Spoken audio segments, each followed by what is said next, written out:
Francis. Ngayon lang kasi ako naghanap kasi nga busy ako sa tawag na to.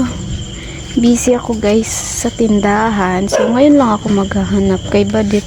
Eh maulan pa naman.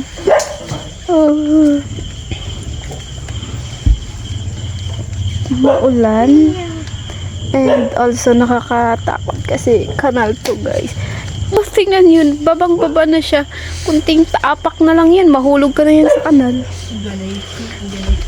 Check mo daw, Dra. Badit. Baditay. Meep. Dito pa, Pranso.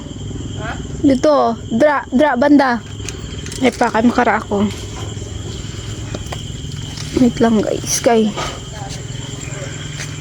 Miming! Parang may gasabat, Franz.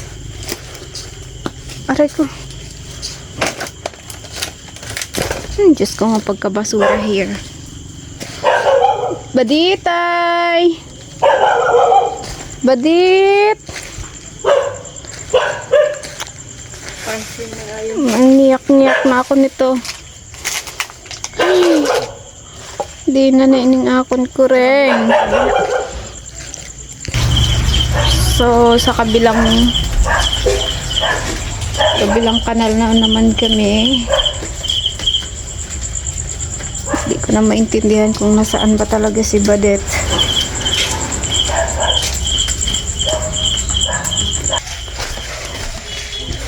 Hindi kami pwedeng hindi kami titigil. Kasi daw yung kulay puti. So, naikot na namin. Basi ko nga to sa suyod, Franz, ng ano, sa taas, sa kwarto. Taas sa babae. Wa man siya iba nga kadtuan. Tara. Anay, padre pa ganyo.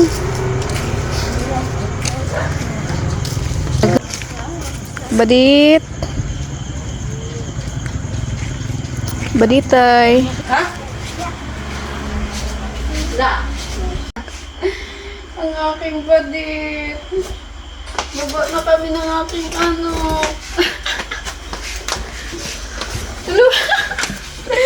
Ay, anak ko.